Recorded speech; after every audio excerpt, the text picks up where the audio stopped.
चलिए जी, बिस्मिल्लाहिर्रहमानिर्रहीम। आवाज बंद जी, वापस साइलेंस। केमिस्ट्री में हम बेटे डिस्कस कर रहे थे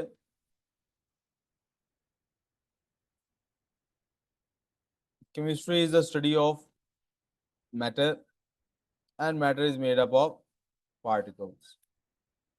पार्टिकल्स की हमने आइसोलेटेड पार्टिकल्स की हमने तीन टाइप्स बना ली, और उस पार्टिकल के अंदर ही मैं अब आपके साथ एक और डिस्कशन करने वाला हूं।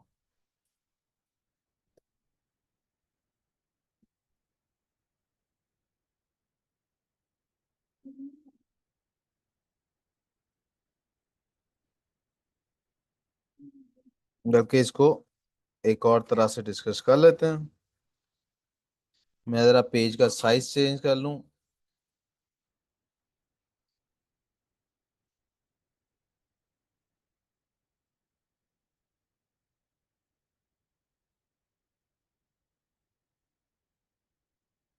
और मुझे अभी पता नहीं लग रहा कहाँ से चेंज होना है। छोड़ो जी, ऐसे ही करते हैं।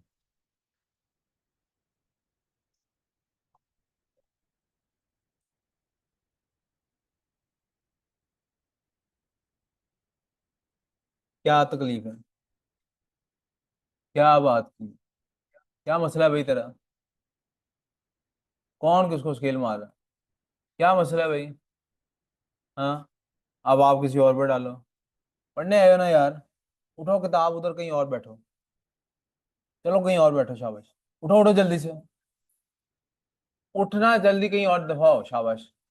और तू भाई, हेलो, तू जल्दी चला जाया कर यार, तू पढ़ने नहीं आता। तू अपने पेपर दे, तू घर बैठ। तुझे पता नहीं कितनी दफा कहना पड़ता है, कुछ भी नहीं किया। कुछ भी नहीं किया। कितनी दफा बकवास की है मैंने कि ना बीच में टांग अड़ाया कर, अपने काम से काम रख। तेरे हाथ से ठेठे नहीं बंद हो रहे।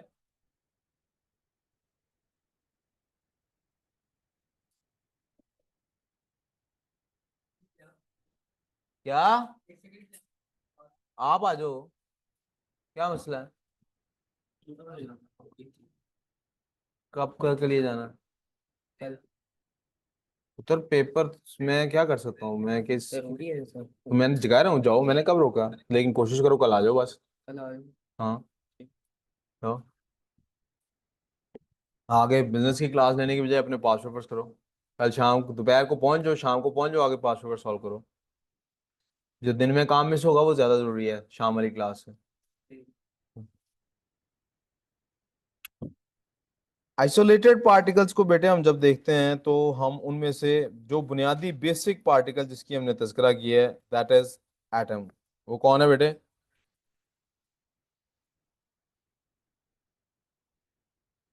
मुझे एटम के बारे में डिस्कशन बेसिकली करनी है।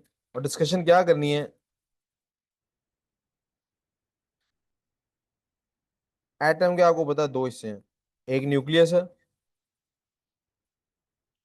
दूसरा शेल है। इस शेल को बेटे ऑर्बिटल भी कहते हैं, ये नाम जेन में रखना आपने। यहाँ देखो प्रॉब्लम। इन तीनों के अंदर कुछ फंडामेंटल पार्टिकल्स होते हैं। इसके अंदर जो पार्टिकल होता है, मैं सबसे पहले उसका तस्करा किए जाता हूँ। इसके अंदर बेटे एक होता है प्रोटॉन,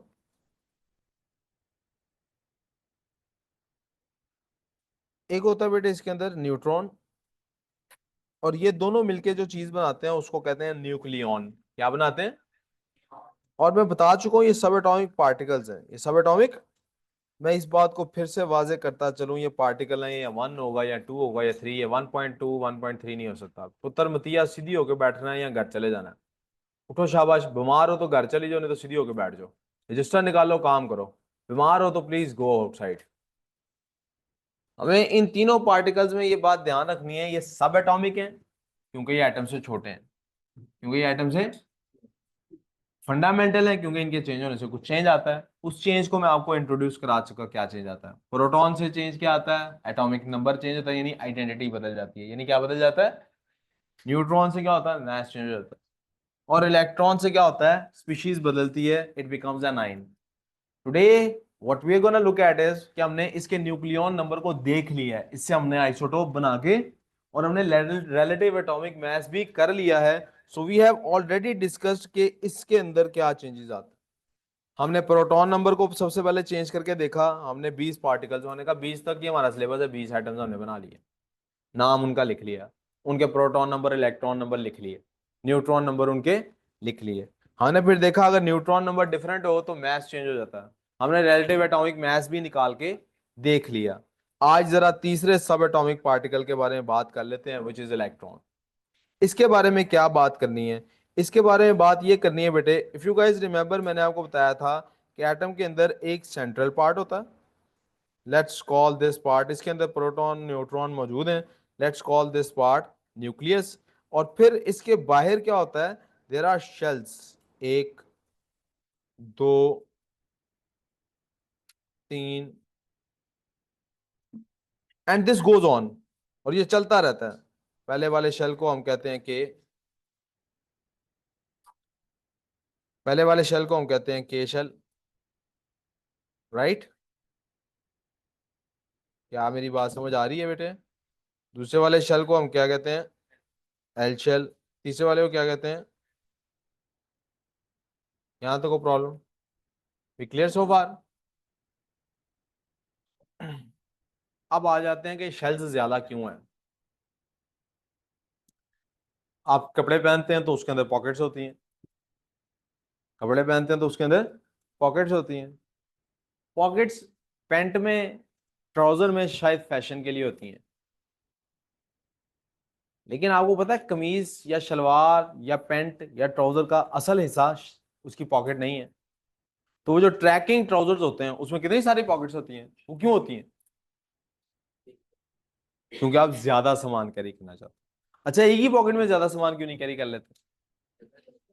हैवी हो जाएगी पॉकेट, शायद कैपेसिटी उसकी, इन सब की भी कैपेसिटी होती है। All shells have specific electron capacity, इन तमाम शेल्स की एक इलेक्ट्रॉन कैपेसिटी होती है।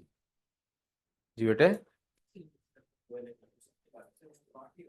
बेटा ये बात गलत है, मैं अभी एक्सप्लेन करता हूँ, मुझे आगे चलने दो। इन सब की अपनी अपनी कैपेसिटी होती है, इन सब की अपनी अपनी।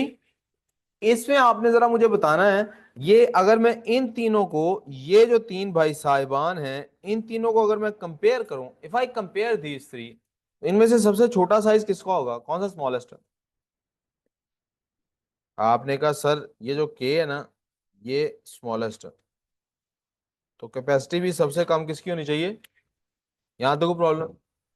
तो मैं अब आपके सामने ये बताने लगा हूं कि हमारे पास जो इलेक्ट्रॉन्स थे वो कम से कम कितने थे, we had minimum number of electrons.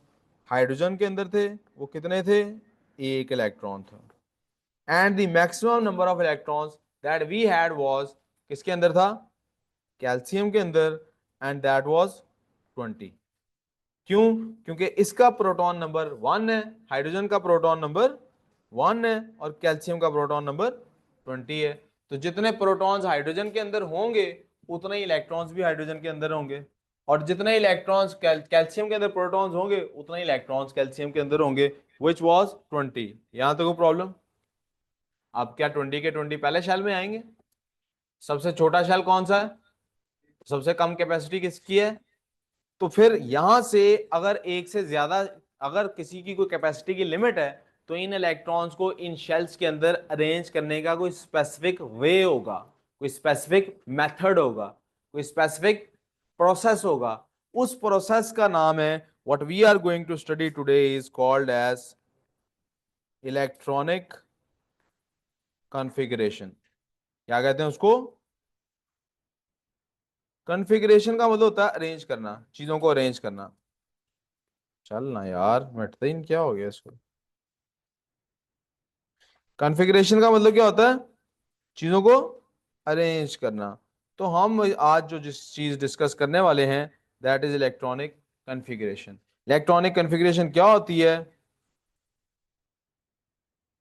The method या द सीक्वेंस, बल्कि इससे बेहतर लफ्ज है, the arrangement of electrons in the successive shells of an atom. अब इसमें सबसे इंपॉर्टेंट वर्ड पता है कौन सा है?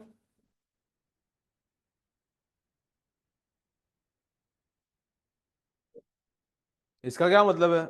इस सक्सेसिव इसका मतलब है कि हम ये काम बिल तरतीब करेंगे, यानी देयर विल बी सम तरतीब टू इट। वो तरतीब क्या होगी? सबसे पहले कौन सा शेल फिल किया जाएगा बेटे? और के की मैक्सिमम कैपेसिटी क्या है? यहां तक प्रॉब्लम। उसके बाद कौन सा फिल होगा? एल। उसकी मैक्सिमम कैपेसिटी क्या है? अब जब आपके पास एक इलेक्ट्रॉन है तो वो पहले शेल में होगा, दो हैं तो वो पहले शेल में होंगे, तीन है तो वो एल शेल में आ जाएंगे, चार पांच छह सात आठ नौ दस तक वो आप दूसरे शेल में हैं, क्योंकि 2 और 8 10 नहीं पहुंचे भी आप। 11वां इलेक्ट्रॉन आ गया, अब आपके पास शेल कितने हो गए? तीन। हमारे पास 20 इलेक्ट्रॉन्स तक की गुंजाइश है, तो 2 और 8 10, 10 और 8 18। क्या इसकी मैक्सिमम कैपेसिटी 8 है? नो। एम की मैक्सिमम कैपेसिटी 8। लेकिन ये हमने ए लेवल में जाके पढ़नी बात। ओ लेवल में पहले 20 एलिमेंट्स में एन में सिर्फ 8 ही आ सकते हैं, इससे ज्यादा। तो उसके बाद फिर एन में जाके आखिरी 2 इलेक्ट्रॉन आएंगे और यूं आपके 20 इलेक्ट्रॉन्स पूरे होंगे। यहां तो कंफ्यूजन तो मसला। तो इलेक्ट्रॉनिक कन्फिग्रेशन बनाने के लिए अब हमें एक शीट प्रिंट आउट देना है आपको, और वो प्रिंट आउट के ऊपर आप लोगों को हम कल फिल कराएंगे कि वो कैसे करनी है। So this is where the class ends. मेरी आपसे रिक्वेस्ट है कि आप प्रिंट आउट, अच्छा चलें कल आएंगे तभी दे दूंगा, नहीं रोकता आपको। Now you guys can go. Thank you, अल्लाह हाफिज।